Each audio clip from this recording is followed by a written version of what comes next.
Welcome to The Explainer, where we break down big ideas from important sources. Today, we're going to dig into a controversial practice in scientific research that might just be the secret reason why so many studies end up getting rejected. See, a lot of researchers think this one particular shortcut is the key to getting published. They see it as a success-facilitating practice. But an editor from a top journal says the reality is the complete opposite. For most people, it's actually a rejection-creating practice. So what is this tempting but dangerous shortcut? All right, let's get right into it. We're going to explore what this practice actually is, why on earth it's so common in the world of research, and, most importantly, what makes it so incredibly risky for anyone who's hoping to get their work published.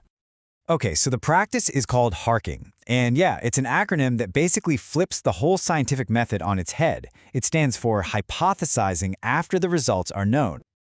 Think about it like this. A researcher collects a mountain of data, maybe without a super clear question in mind. Then they just sift through all of it, hunting for any interesting or statistically significant finding.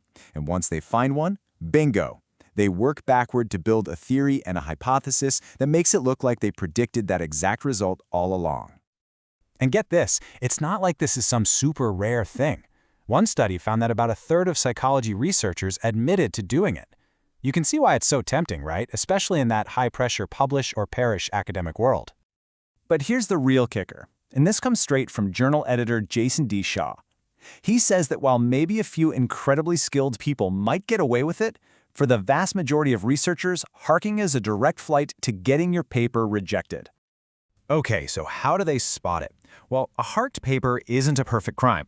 It actually leaves behind a bunch of clues. So let's dive into the telltale signs that experienced reviewers are basically trained to hunt for. Shaw lays out 4 telltale signs that are immediate red flags for any reviewer. These are the things that scream, hey, this paper was probably written results first. Let's break them down.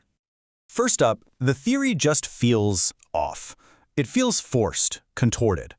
You might see an author trying to stitch together a few totally unrelated ideas, or maybe they pull in some random 4th or 5th theory out of left field, all just to justify one surprising result. The story doesn't flow because it wasn't built from the ground up. And number 2, since the theory was basically bolted on after the fact, the core concepts in the paper are often really vague or just poorly defined. The author is trying to make their data fit some grand idea, and you end up with this conceptual sloppiness that experts can spot from a mile away. This leads right into our third sign. There's a huge mismatch between the big ideas and what was actually measured. The paper might be talking about a complex concept like employee innovation, but when you look closer, the data they collected actually just measured how many suggestions an employee wrote down. The theory and the reality just don't line up.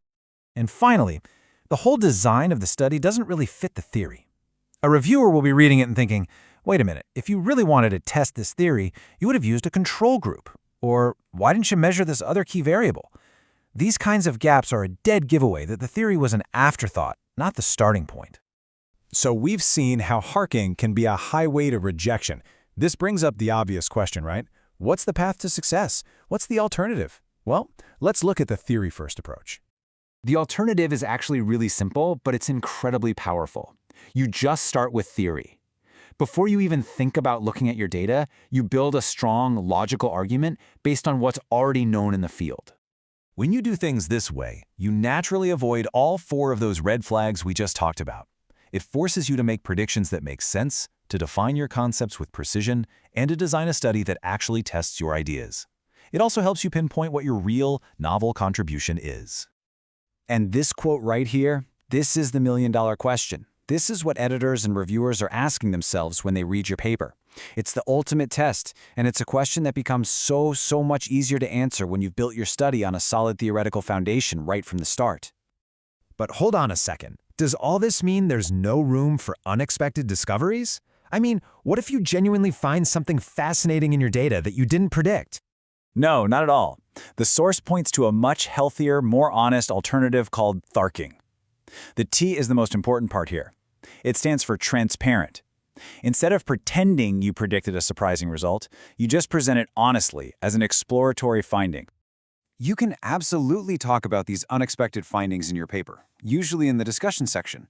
This kind of transparency is actually really powerful. That surprise isn't some dirty secret you have to hide behind a fake hypothesis. It's a potential spark for a whole new line of future research, for you or for somebody else in your field. This really brings us to the real path to success. The choice between HARKing and going theory first, it all comes down to the fundamental goal of your research. Is the goal just to get a paper out, or is it something bigger than that? This table lays it all out pretty clearly. On one side, you have HARKing, which is really just a frantic search for significant results. And as we've seen, it often leads to rejection.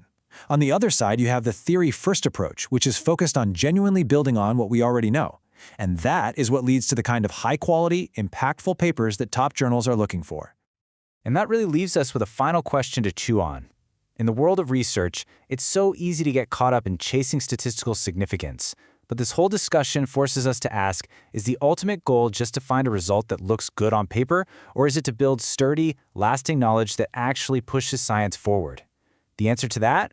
Well, that might be the best guide of all.